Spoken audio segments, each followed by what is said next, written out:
Kita mendengar permintaan OJK bagi perbankan untuk bisa memperkuat CKPN-nya. Tanggapan dari Bank Mega seperti apa? Saya kira permintaan itu wajar ya, karena memang kalau kita lihat setelah COVID ini berlalu, masih ada kredit-kredit yang masih dalam restrukturisasi, seperti Bank Mega aja dulu pernah sampai 20% dari kredit kita yang direstruktur, sekarang turun tinggal 3%.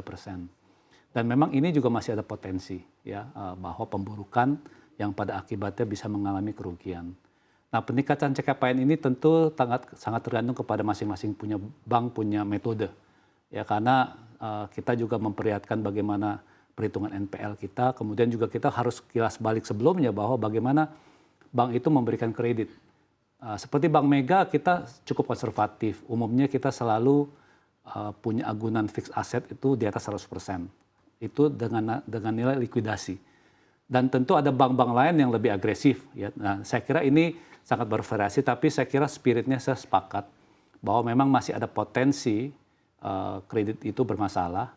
Kemudian yang kedua yang kita perlu pertimbangkan adalah soal rasio antara modal dengan ATMR, ya, yang mana ini juga mempengaruhi sebetulnya berapa besar cushion dari modal itu bisa menghadapi goncangan-goncangan di perbankan, baik itu karena NPL ataupun kenaikan kredit yang baru. Dan kebetulan Bank Mega itu sekarang rasio itu kurang lebih 25% CAR.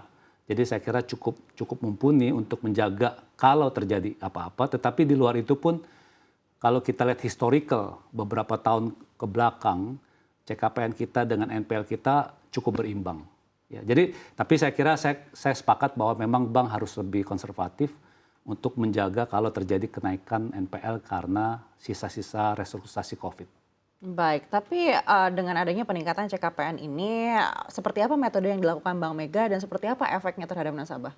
Saya kira kalau kepada nasabah nggak ada efek ya, karena ini kan lebih kepada perhitungan internal untuk jaga cadangan kita. Kalau sampai bermasalah, paling tidak kita sudah reserve, kita sudah siapkan dananya tanpa mempengaruhi modal atau mempengaruhi profit yang lain sebagainya. Tapi kalau buat bank itu saya kira cukup signifikan.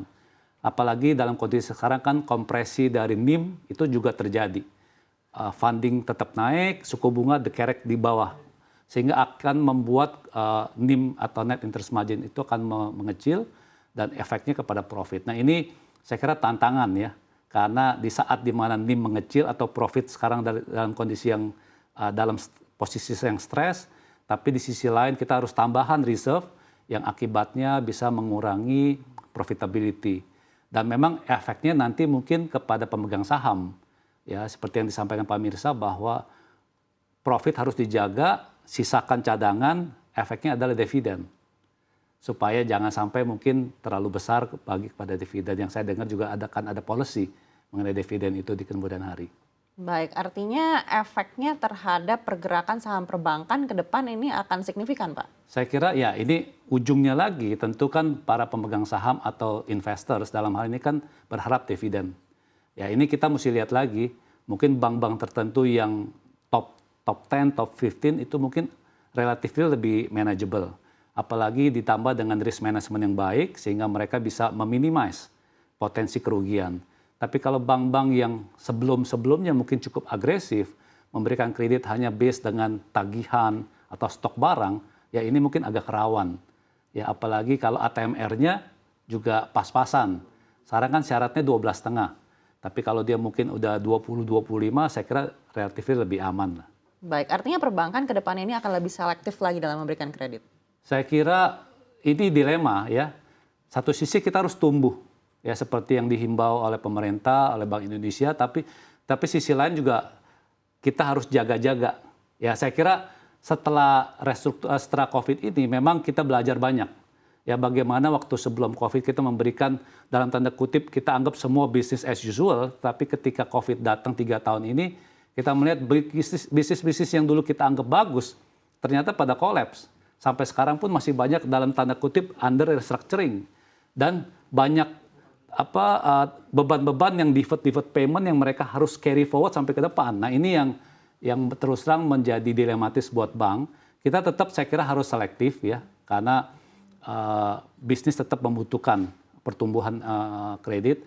Tapi sisi lain kita juga harus lebih ekstra hati-hati agar supaya jangan sampai menggerus kita punya P&L, profitability, dan juga at the end nanti menggerus kita punya modal.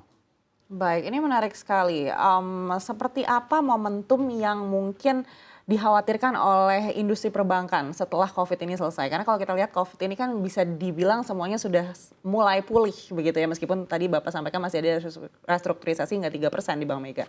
Ya, saya kira begini, justru sebetulnya yang paling kritikal yang sekarang nih, setelah program restrukturisasi selesai.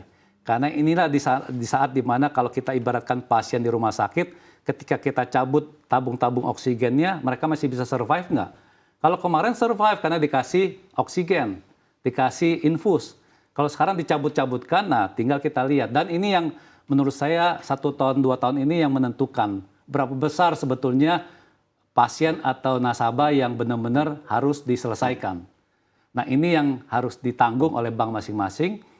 Dan ini akan kembali lagi kepada berapa besar jaminan yang dimiliki, yang bisa dijual atau yang bisa dilelang untuk mengurangi kerugian potensi.